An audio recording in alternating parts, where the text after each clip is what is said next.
We want to take a lot of credit for Jennifer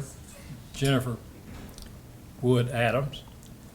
But the fact is, we probably don't deserve all that much because she was in pretty good shape when she got here in terms of profession. She was an accomplished young professional. She had a very good degree from Ball State University, which also gave us Dr. Bruce Conkle. And she had newspaper experience in West Virginia and Indiana and Oregon. So when she enrolled in the program here, the faculty took one look and decided we had a lot to work with. And in its wisdom, the faculty decided to do just two things with Jennifer.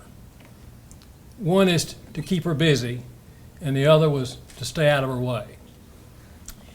She took this freedom very seriously and ran with it. And she quietly dominated every seminar we had. She taught newspaper design in the senior semester with Pat McNeely and Henry Price. Then she landed a part-time job while she was in her program with Bill Rogers out at the Press Association, where she redesigned the website and some of their publications.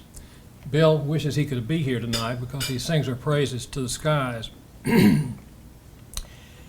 As often happens with a doctoral candidate, became less of a student and more of a younger colleague.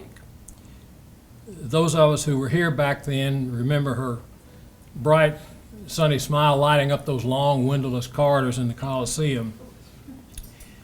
She made friends with Andrea Tanner, and the two of them combined on a research project, paper dealing with media ethics from the student perspective. Excuse me. And this paper was chosen the best by the Broadcast Education Association out in Las Vegas in 2001.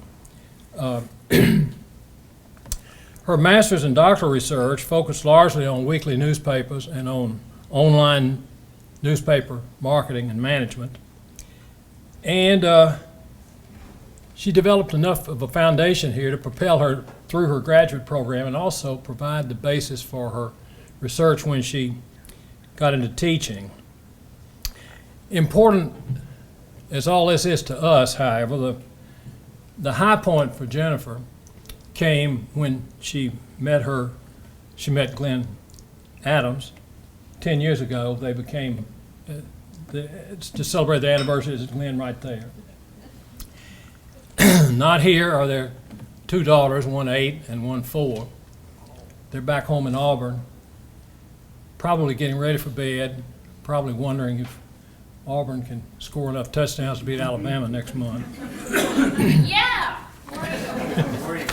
Where you go?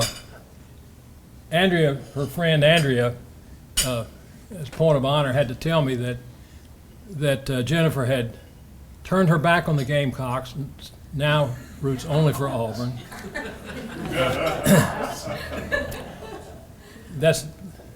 We're going to give you the award anyway, Jennifer. When she got her doctorate, she was hired by a high-powered research firm out in Kansas City. But that didn't last long because she realized that she missed the academy.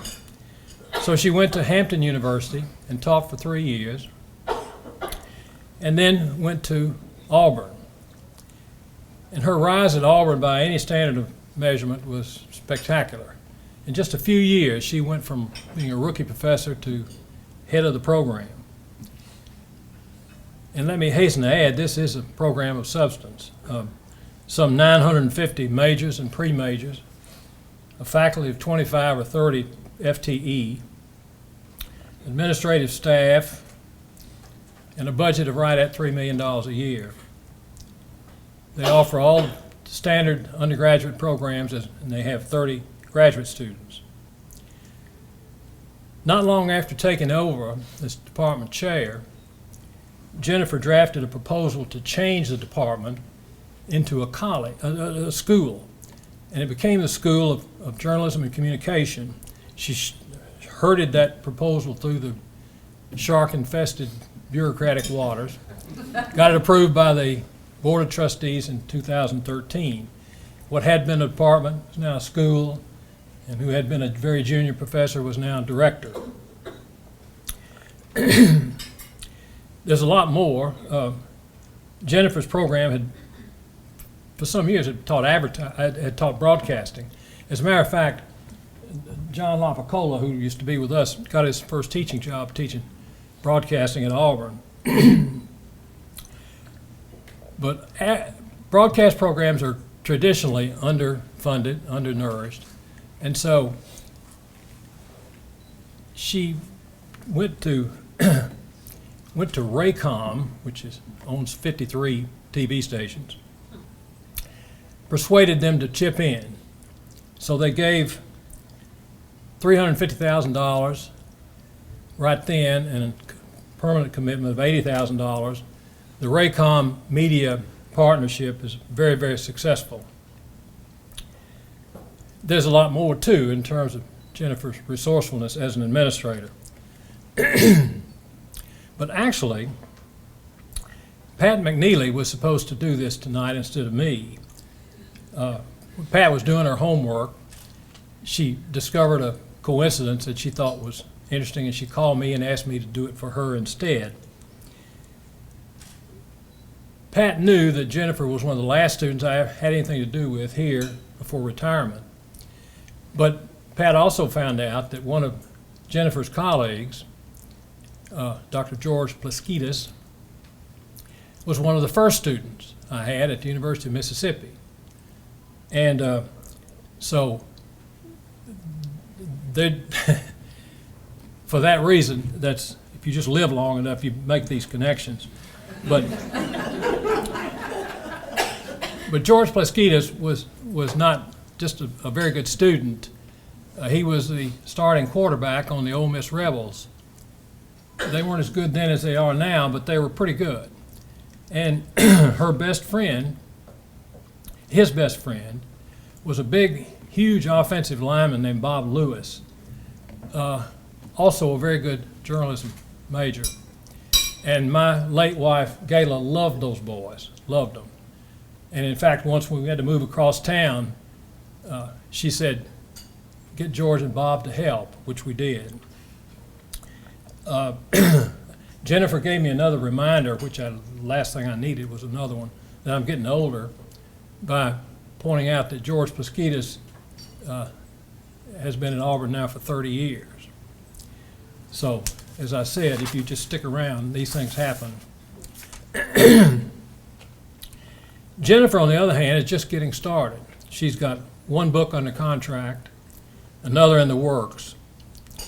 She has 11 publications in refereed, peer-reviewed journals, and maybe 150 presentations, papers, articles in professional publications. She doesn't do much teaching now. She's busy with administration, redoing the curriculum, doing a lot of other things. But when she did teach, she taught almost everything in the curriculum. Her service work is exemplary. Service, endless committee work, service to her institution, to her profession. She's the whole package, and that's the reason she's being honored here tonight. But as has been said, and said very well before, on occasions such as this, we also honor ourselves for what role we had in this process. This is what we do, or this is what we try to do. So it is with joy and appreciation that I introduce you to our awardee, Jennifer Wood Adams. This is absolutely surreal that I am here tonight, and I would not be here without many people in this room who helped me get to where I am today. And to be honored by Dr. Farah is just amazing. I idolize the man, and he helped me through my doctoral studies, both master's and PhD, like no one else. And it was kismet that I came here. I mean, I applied to many graduate schools thinking I would go in the fall of the following year. And in November of the year, I applied to South Carolina 2 or 3 days later, a woman named Sandra Hughes called me. And that day, I had got downsized from my newspaper in 1997. And she said, when are you coming to South Carolina? Because back in the paper days, they didn't get the whole application. And she said, we have a graduate assistantship open. We think you'd be perfect for it. When are you planning on coming? And I said, not till August. She said, well, we need you here in January. And I said, well, I don't know what a graduate assistantship means. And she said, well, we pay your tuition. And I said, well, I will be there in January. So I came to South Carolina sight unseen. My brother and sister helped me move down. In the middle of the night, I moved to this town. I didn't know what to expect. I showed up and I enrolled in 3 classes. I showed up to Sandra Hughes' office and she said, are you going to do a qualitative or quantitative thesis? And I'd been a newspaper reporter, and I said, I have no idea what you're saying. I don't know what that means. It took me quite a while to figure out what that meant. And so I had Kenneth Campbell the first semester and statistics, and as a journalist, we hate math, so I promptly unenrolled in statistics until it became required that I took statistics to graduate. So that was a couple years later. And then I met Dr. Farah, who that same month I lost my grandfather, and Dr. Farah just seemed to go right into that role. And he would call me in and he closed the door and he said, if you repeat anything I say, I will say you are lying. And then he would give me the best advice that I would ever get in my entire life. And I still think of that advice that he gave today, and I'm not telling it because he would tell you I'm lying. And then with Pat McNeely, I mean, she was such a fantastic Southern woman. I mean, I'm from the Midwest, and this was my first entree into the Southern culture, and she was the original Steel Magnolia, and she would call me in after, I would have just as a graduate student, there is a crisis every day, right, Diana? I'm recruiting Diana to Auburn, so I'm going to reference to her every minute of my speech tonight. Right, Diana? War Eagle. So Pat McNeely would call me in, and I had a really bad day with a certain professor, and something I remember to this day, because now that I'm in administration, she said, Jennifer, why with academics, what the problem with academics is? And I said, no, I have no idea. She said, the stakes are so low, so the egos are so big.